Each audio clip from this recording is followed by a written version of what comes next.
Ouais, là j'ai lancé le rec. Je vais lancer le rec du coup. Ah, j'ai pas eu le temps de mettre le logo du coup. Finance Mag, quoi, je parle.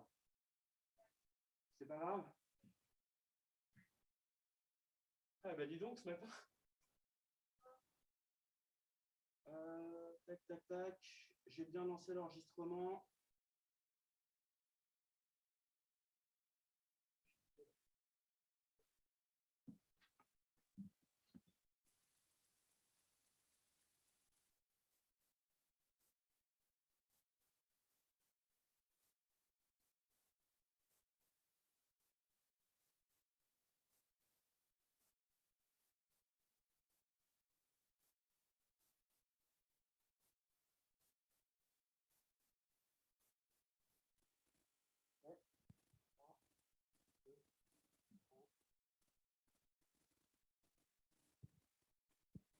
Bonjour à tous. Bonjour à tous. Bienvenue au studio de la Place FinTech pour cette 15e émission live depuis l'été dernier. Effectivement, ça fait quelques mois maintenant qu'on s'est doté d'un studio plateau télé pour pouvoir continuer à assurer les webinaires et un certain nombre de rencontres. Donc ce matin, je suis avec Noémie Lauer. On dit Lauer, Lauer de chez Capgemini. Et comme nous respectons le mètre et demi de distance, nous pouvons, dans ce geste désormais bien connu, nous démasquer. Donc, le bas des masques. Voilà. On est content parce qu'on a eu quelques petits soucis techniques ce matin et on finit par réussir à être live. Donc, c'est plutôt chouette. On va essayer de tenir l'échange de ce matin dans une bonne demi-heure, plus si les besoins. C'est le premier rendez-vous d'une série qu'on commence sur des Green Talk. C'est vrai que c'est un petit peu le sujet de l'année. Alors, quand on pense Sustainable Finance, automatiquement, le premier réflexe, c'est de penser investissement. L'actualité est assez dense d'ailleurs sur le sujet en termes de ESG et puis aussi en termes d'impact avec les mouvements, le dernier mouvement en date, Alliance for Impact par exemple, de La Ruche et d'Aviva. Et du coup, on pense que Sustainable Finance, pour moi, premier réflexe, c'est de me dire que c'est vachement défini par la taxonomie européenne sur les investissements, les investissements au service du bien commun. Il y a des piliers qui commencent à bien se dessiner sur comment on définit un investissement durable en termes d'intentionnalité, d'additionnalité et de mesurabilité, si je répète bien ma leçon. Mais au-delà de l'aspect investissement, de ce que je comprends, il y a aussi toute la transformation de l'entreprise et de la banque elle-même dans son ensemble, c'est-à-dire dans toute la gamme de services et dans ses process également, dans l'humain. Et du coup, il y a certainement différentes granularités et que c'est un processus qui est beaucoup plus long et qui implique certainement une démarche construite avec une vision long terme et des outils appropriés. Donc aujourd'hui, l'objectif de l'échange, c'est peut-être de voir quelques clés de succès et comment ça s'inscrit dans une démarche à plus long terme, au-delà des investissements et du fameux ISR. Donc Noémie, bienvenue. Merci. Est-ce que vous pouvez déjà nous dire un petit mot sur vous et présenter vos activités au sein de chez Capgemini ? Oui, bien sûr. Donc, Noémie Loher, je suis vice-présidente chez Capgemini Invent, la division conseil du groupe Capgemini. J'ai le plaisir de m'occuper au niveau global, donc pour toutes les entités Invent Monde, de notre offre de services financiers responsables, et cela depuis un peu plus d'1 an et demi. Et avant de rejoindre Capgemini, j'ai travaillé 15 ans dans le secteur financier et je suis tombée un peu dans le développement durable quand j'étais petite, parce que je faisais partie lors de ma carrière chez HSBC des premiers Climate Champions. C'est une banque qui était assez pionnière en la matière. C'est là que j'ai commencé à m'intéresser à la thématique. Et donc, je suis ravie aujourd'hui de la porter pour le groupe. D'accord. Et du coup, Vous allez peut-être pouvoir nous dire qu'est-ce que ça signifie d'être une banque responsable. Est-ce que c'est même possible? Alors, c'est vrai qu'on pourrait se demander est-ce que ces deux mots vont ensemble. Je comprends la question. Et c'est pas aussi simple qu'il n'y paraît en réalité. Alors, je vous donne la mienne, c'est un peu présomptueux, mais c'est celle en laquelle je crois. Je pense que clairement, être responsable, pour moi, c'est se soucier de son impact sur l'environnement, sur la société et sur le monde, et de s'assurer que cet impact soit positif. Et si je suis une banque, ça va se traduire par être capable d'accompagner mes clients, quels qu'ils soient, vers un monde meilleur. Donc, c'est rien que ça, en fait. Et alors, si je donne un exemple un peu plus concret, si mes clients sont des particuliers et que je suis leur banque, je vais devoir être capable de leur expliquer quelle est, par exemple, leur empreinte carbone et puis voir comment est-ce qu'ils peuvent la réduire, mais pas seulement. C'est aussi comment est-ce que je vais pouvoir les accompagner s'ils sont dans des situations difficultés sociales ou de fracture numérique, par exemple. Et si mon client est une entreprise, eh bien, cette entreprise est en droit de me demander quels vont être les impacts financiers pour elle, par exemple, de ce qui se profile en matière de transition environnementale. Est-ce que son business model va résister? Est-ce que je vais être en capacité, moi, banque, de le financer? Et vers quels investissements je vais pouvoir l'orienter? Et est-ce que tous mes clients entreprises vont réussir à passer cette bosse?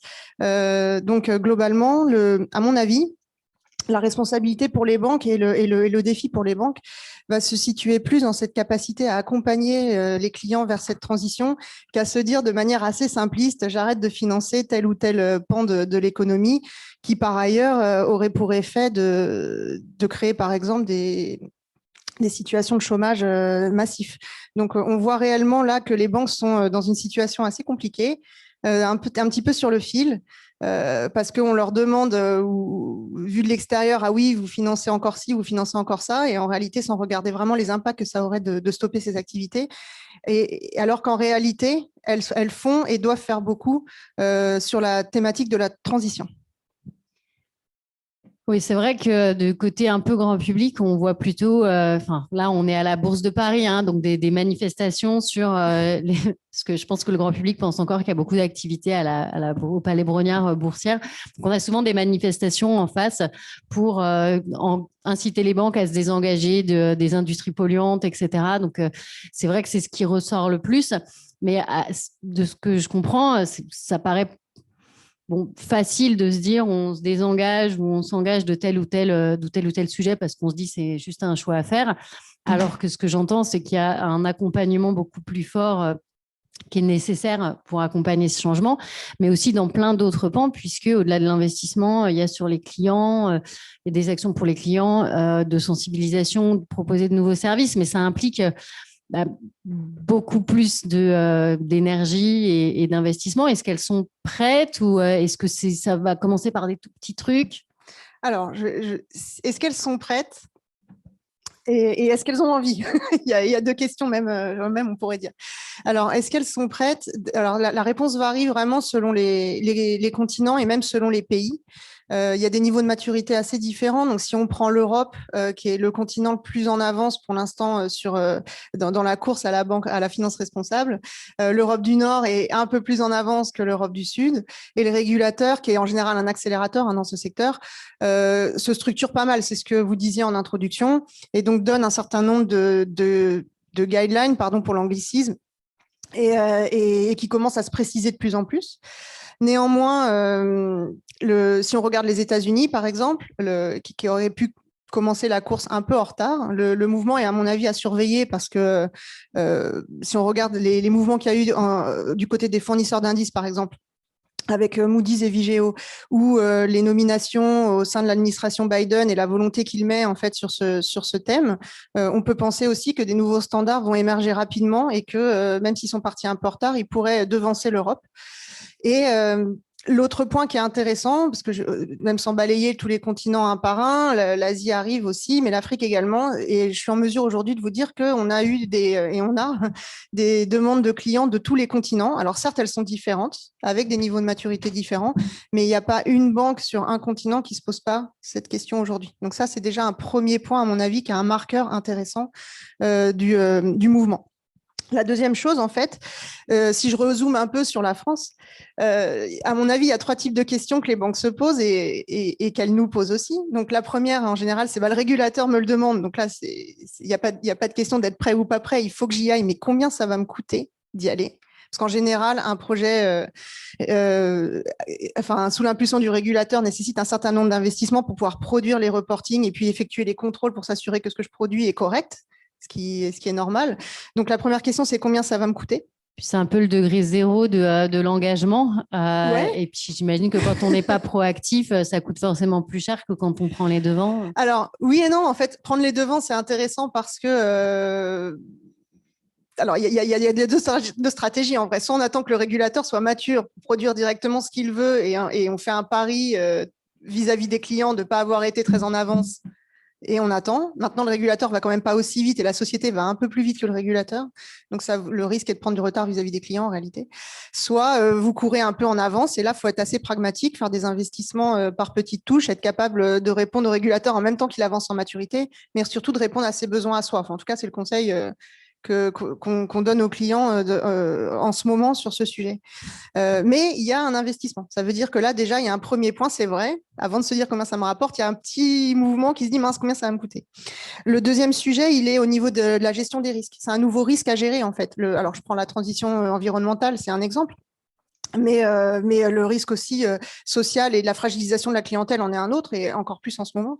Et donc, les banques se demandent comment est-ce qu'elles vont devoir gérer ce nouveau risque. Et c'est vrai que ça oblige de sortir d'un paradigme.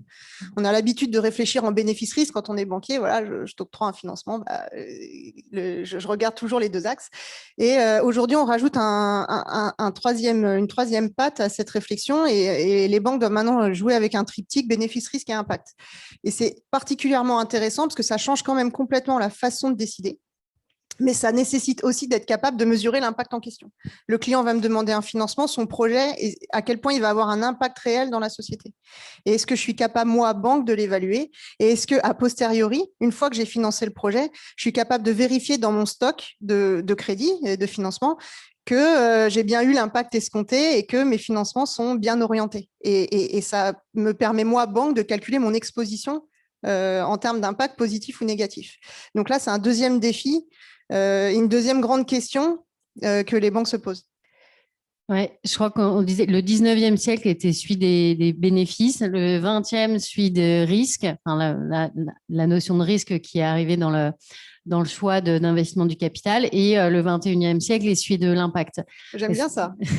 Et ça veut dire que du coup, effectivement, si on doit mesurer l'impact, il y a toutes les problématiques de reporting extra-financier, comment on mesure l'impact, qui sont les discussions sur lesquelles essaie de s'aligner l'Europe actuellement, avec la France étant très, très moteur via le cabinet d'Olivia Grégoire et notamment et Bruno Le Maire, pour essayer de donner certaines guidelines et que ça ne soit pas de l'impact washing.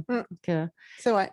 Mais pour finir sur l'impact quand même, j'aime bien l'idée qu'on ne réfléchit pas juste vis-à-vis du régulateur et qu'on a envie quand même de le faire alors intelligemment, ça ne s'oppose pas, mais de le faire quand même intelligemment en se disant si aujourd'hui j'ai des moyens même de raisonner par proxy parce que je n'ai pas encore toutes les clés et pas encore tous les standards, j'essaye de le faire quand même. Je pense que c'est intéressant d'avoir l'exercice, de faire l'exercice dans la banque et de se mettre dans la dynamique de j'intègre déjà cette réflexion sur l'impact, je me mets en capacité de le mesurer et après, si un standard arrive en me disant finalement c'est comme ci ou comme ça que je devrais le calculer, je m'adapterai. Moi, je pense qu'il y a plein d'essais qui sont faits. Hier, je discutais avec un fonds d'investissement qui me disait qu'ils avaient cessé d'accepter le critère « on a des menus véganes à la cantine » comme étant un critère d'impact ou ESG. Parce qu'il faut bien recentrer le débat sur le choix des critères. Donc oui, je pense qu'il y a quand même... Ça ne doit pas être évident pour les banques de naviguer justement dans le choix des critères à faire remonter à leurs épargnants. Exactement. Donc là, c'est là que je dis qu'il y a vraiment cette réflexion à faire et aussi sur les produits et services. Et là, ça fait une bonne transition avec le dernier point, c'est que mes clients me le demandent en fait. La société, là, aujourd'hui, attend, y compris des banques, mais pas que des banques en réalité, mais de tous les acteurs économiques, mais de la banque aussi, attend un certain nombre de responsabilités. Et là, la banque se dit, est-ce que ça va me rapporter quelque chose? Elle a le droit de se poser cette question, légitimement. Et donc là... Ma conviction, c'est qu'on est quand même devant un champ d'opportunités de définir des nouveaux produits et services, un nouveau positionnement de la banque dans sa relation avec le client. Mais il faut risquer. C'est-à-dire qu'aujourd'hui, à mon sens, aucune banque, y compris néobanque, n'a fait vraiment de la responsabilité un marqueur clair de son expérience client. Et c'est une place qui reste à prendre. Donc, il n'y a pas une banque full aujourd'hui responsable, parce que ça fait aussi peur de se dire, responsable, ça veut dire que je vais être jugée aussi. Est-ce que je le suis vraiment ? Maintenant, si on se dit qu'être responsable, c'est accompagner à la transition, ça devient tout de suite plus pardonnant, entre guillemets, que de se dire je dois être tout de suite green et durable du sol au plafond. Mais voilà, donc à mon sens, il y a là l'opportunité de créer des nouveaux produits et services pour les clients, que ce soit entreprises, particuliers, corporate, enfin, peu importe. Mais ça va nécessiter aussi un peu d'agilité, parce qu'il y a un besoin de se mailler avec des acteurs et un écosystème avec lesquels les banques n'ont pas l'habitude de travailler. Je donne un exemple, mais si je dois être en mesure d'expliquer à un client entreprise son impact environnemental aujourd'hui et comment ça va impacter son business model ou sa chaîne de valeur, ça veut dire que je dois être capable de travailler peut-être avec des réseaux d'experts qui sont capables de m'aider à définir justement l'impact de cette entreprise, à le mettre en relation après avec des gens qui vont l'aider à faire sa propre transition ou même à faire les travaux, ça peut aller assez loin. Et donc, globalement, ça veut dire que je deviens, moi, banque, une marketplace ou quelque chose de plutôt chef d'orchestre au sein d'une volonté d'accompagner cette transition. Et je sors un peu de mon rôle de banquier, même si la finalité, évidemment, ça va être d'orienter les financements et de financer ce que l'entreprise devra mettre en œuvre. Alors, je vois bien comment les néobanques peuvent le faire. D'ailleurs, il y a 3 écobanques qui ont vu le jour cette dernière année. Pour ne pas les citer, Helios, Green et Only One Card, et qui, d'ailleurs, se posent la question de à quel point elles sont green, puisque certaines sont adossées à des banques traditionnelles, d'autres ont des cartes en plastique, voire en bois, mais est-ce que c'est bien d'avoir des cartes en bois quand on se pose les questions de déforestation? Donc, il y a toutes ces questions, mais à côté, elles font... leur positionnement choisi, c'est un peu justement d'être cette marketplace ou cette super app où on peut choisir où on épargne, choisir à qui on donne, avoir une assurance verte, parce que c'est facile pour elle, entre guillemets. Hein.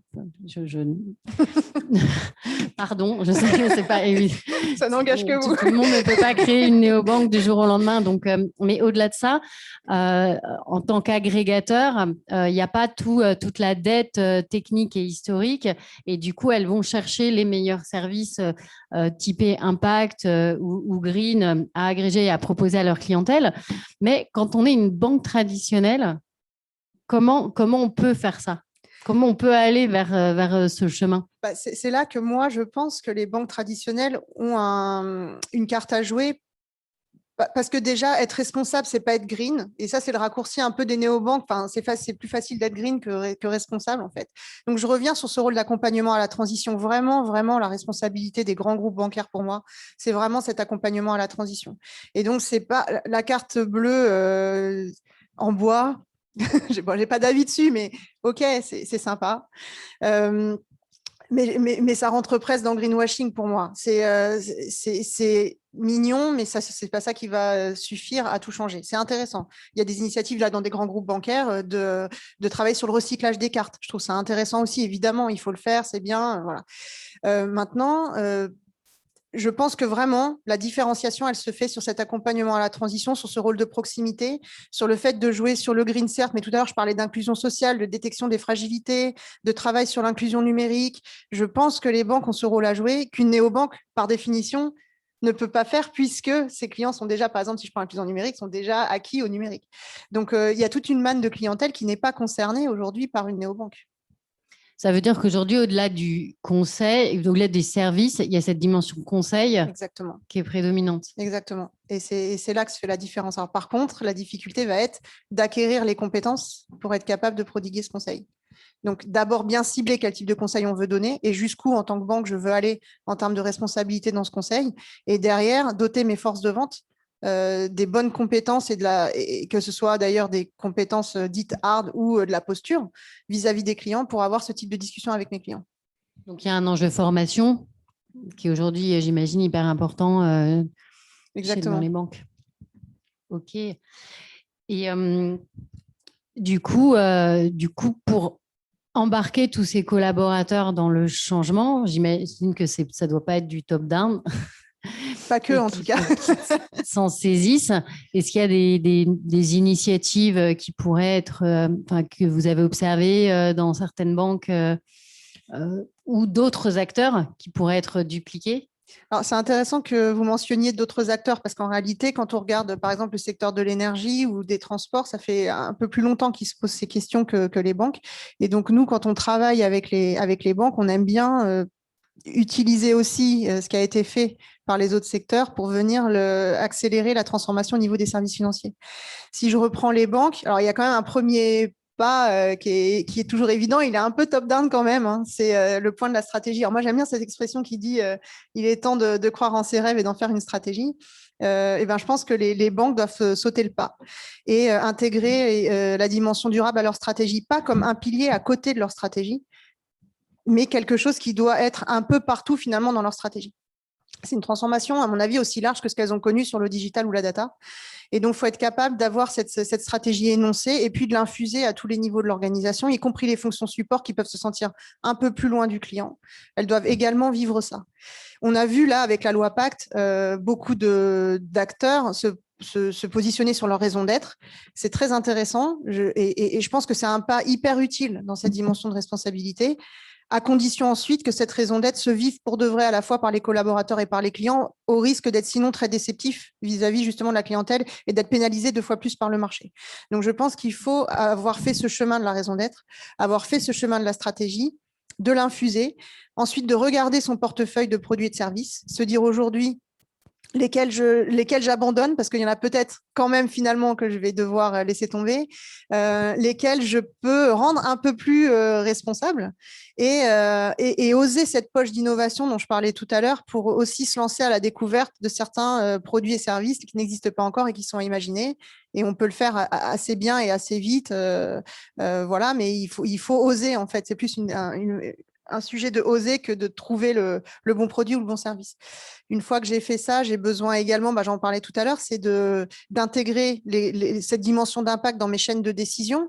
Et donc, quand je vais vouloir octroyer un crédit à un client, comment est-ce que je me mets en capacité de me poser la question de l'impact de ce client ou de ce projet et comment je vais pouvoir le piloter dans la durée. Et puis, au final, mettre la dimension de pilotage, pas seulement pour le régulateur, mais aussi pour la gestion des risques et également, et surtout, je pense, pour justement piloter ma stratégie. Et moi, banque qui ai pris des engagements, est-ce que les décisions que je prends aujourd'hui m'emmènent bien au bon endroit, là où je veux atterrir? Alors, si je me pilote par rapport aux accords de Paris, est-ce que je suis bien dans la bonne trajectoire par rapport aux décisions que je prends aujourd'hui? C'est un exemple, encore une fois, c'est pas le seul, mais je vais avoir besoin d'être en capacité de le faire.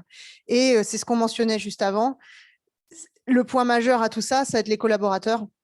Ils doivent être embarqués dans le projet, ils doivent être sensibilisés et à minima et acculturés et pour certains formés et voire même acquérir un certain niveau d'expertise et qui pourrait être même très pointu. Donc, je pense qu'un certain nombre de collaborateurs dans les banques devront aussi se diplômer dans un certain nombre sur un certain nombre de critères pour être capable justement d'avoir ces discussions avec les clients. Et donc là, on est sur je dois faire un diagnostic des compétences nécessaires de mes collaborateurs et les accompagner sur ce chemin. Ah, ça fait beaucoup de choses à faire. Donc, les banques, quand même, entreprises à mission. Les banques savent gérer des grands programmes de transformation. C'est ça aussi qui est intéressant, je pense. Voilà, donc ouais, banque, entreprise à mission, il y a un peu de ça. Et je mesure l'impact de mes investissements, mais je dois être capable de mesurer mes propres impacts. Après, sur les collaborateurs, pour nous, à la place FinTech, on a mis en place des programmes qui, au départ, étaient des programmes d'acculturation avec nos partenaires, dont Capgemini fait partie, et aussi quelques grandes banques, donc Crédit Agricole, BPI France. Et en fait, au cours de ces FinTech Labs, qui était au départ pour de l'acculturation, pour faciliter la mise en place des programmes d'open innovation. Quand on a été voir les partenaires en leur demandant sur quel sujet, sur quel nouveau service vous voulez faire travailler vos collaborateurs, sachant qu'il n'y a pas forcément d'obligation derrière que ça donne lieu à la création d'un vrai produit ou service en intrapreneuriat, parce que tout de suite, c'est compliqué. La volonté de tous les partenaires, depuis le début, ça a été de dire on veut que le sujet, qui est toujours un sujet RSE, parce qu'au moins, quel que soit le collaborateur, à la fonction support à des expertises métiers, peut se sentir embarqué sur cette thématique-là, sans que ça soit sur la création d'un service nécessitant des expertises. Et ce qui est amusant, c'est qu'à chaque fois qu'on a eu ces FinTech Labs, on a vu, alors il y a souvent les mêmes projets qui reviennent, et souvent, c'est des projets qui existent déjà sous d'autres formes. Je donne un exemple, les Greenly, par exemple. Souvent, un projet de type Greenly revient parce qu'il y a cette volonté de pouvoir davantage accompagner les clients sur leurs mesures d'impact, ou en tout cas leur consommation carbone au quotidien. Il y a le Yuka de l'investissement, par exemple, qui revient aussi, qui est un peu un projet de l'ITA et du Move. Et donc, ma question, c'est de se dire, comme souvent, ce qu'imaginent des collaborateurs de grandes banques prend la forme de fintech qui existe déjà. Est-ce que dans ces cas-là, quel est le rôle que pourraient jouer les fintech pour accompagner les banques dans leur transformation vers plus de responsabilité? Est-ce qu'elles ont un rôle important à jouer? Alors, le rôle, il va être dans la collaboration. Enfin, en tout cas, le succès va être dans la collaboration entre les deux. On le dit souvent, puis c'est pas la première fois. Enfin, la RSE, c'est un cas nouveau, en fait, mais qu'on a déjà rencontré avant sur de la digitalisation ou encore une fois la data. Il y a eu ces mariages fintech et grands groupes bancaires. Donc, ils apprennent un peu mieux à travailler ensemble. Là, ce qui est intéressant, alors déjà, j'essaie de prendre en quelques points. Le premier sujet, ce qui est intéressant, c'est que les idées reviennent, ça veut dire probablement elles sont bonnes. La deuxième chose qui est intéressant, c'est que quand vous emmenez les gens sur ce type de réflexion autour de la RSE, c'est une thématique qui parle aussi au cœur, donc on évite pour ou contre d'ailleurs. Hein. Ça existe aussi, mais on peut être très fortement contre ou dubitatif ou fortement pour. Donc, ce qui est intéressant, c'est cette dimension émotionnelle qui n'est pas négligée en fait dans le changement qu'on va insuffler. Et ensuite, sur les fintech ou green tech voilà, et les grands groupes bancaires, là, je pense que si je suis grand groupe bancaire, c'est un peu la démarche habituelle. Je prends un peu d'inspiration, ce qui existe, mais il faut que je sois quand même capable de faire mon propre chemin stratégique et me dire qu'est-ce que moi j'ai envie d'offrir à mes clients. Et après, d'aller chercher les meilleures solutions sur le marché. Et les meilleures solutions sur le marché, si elles sont green tech, il faut les prendre. Enfin, il faut travailler avec. Maintenant, si tout le monde travaille avec Greenly, et ce que je souhaite à Greenly, le facteur différenciant ne sera pas dans Greenly, mais ce sera peut-être quelque chose que je dois de toute façon offrir à tous mes clients parce que toutes les banques le font. Et je le souhaite une fois de plus à Greenly.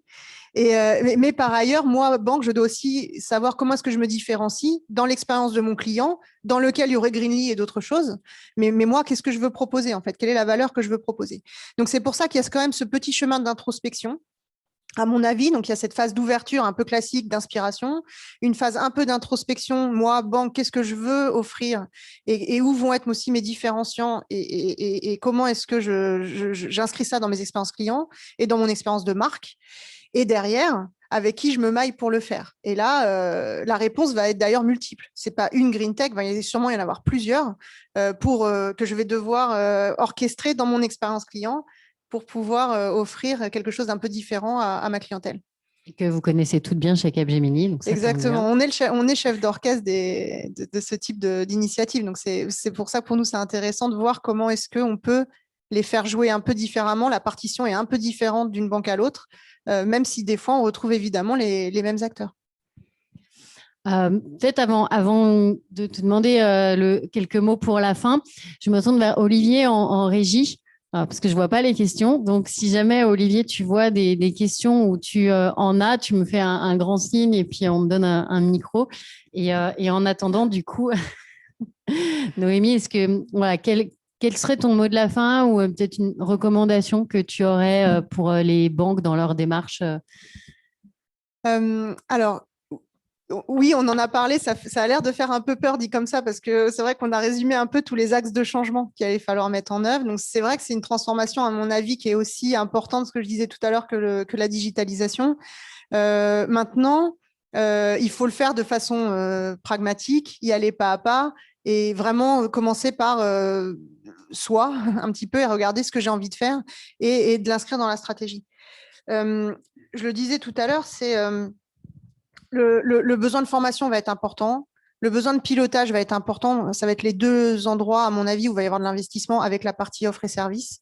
Donc, il faut être prêt et oser investir à ça parce que je pense que, comme on le disait aussi tout à l'heure, comme aucune banque n'en a fait encore un vrai marqueur, la première qui le fera, à mon avis, aura un coup d'avance et quelque chose d'intéressant à jouer auprès de ses clients. Et pourquoi j'y crois, et là, c'est ce que je disais aussi tout à l'heure, ça parle un peu au cœur, donc là, c'est mon cœur qui va parler, c'est que je pense que l'image des banques a été quelque peu malmenée. Alors, moi, j'ai toujours travaillé dans ce secteur, donc je suis bien placée pour en parler. L'image des banques a toujours été malmenée à tort ou à raison, en fait, ces dernières années. Et là, je vois derrière cette notion de responsabilité une vraie opportunité pour le secteur bancaire de jouer un rôle dans l'économie réelle et d'être un vrai acteur de je change le monde. Et ça, c'est une super aventure où on peut emmener ses collaborateurs et ses clients. En tout cas, un beau message. Merci beaucoup, Noémie. Merci. Olivier, je me retourne vers toi. Non, donc on peut conclure. Bon, moi, j'étais ravie de passer cette demi-heure avec toi. Moi aussi, merci beaucoup. On a ouvert la série des Green Talk. On en a voilà, je pense qu'on aura une petite dizaine d'ici la fin de l'année. Vous pouvez retrouver en tout cas les 5 prochaines sur le site internet de la place FinTech, rubrique événements. On parlera FinTech Green, on va parler de mesures des risques climatiques avec Square, on va présenter le groupe de travail Impact avec Aviva et Mirova sous le patronage de Finance for Tomorrow. Voilà, donc un sujet à continuer. Et si vous voulez interagir ou aller plus loin sur le sujet de la sustainable finance et de comment les banques peuvent être plus responsables, n'hésitez pas à venir nous voir à la place ou à contacter Noémie. Merci beaucoup. Bonne journée.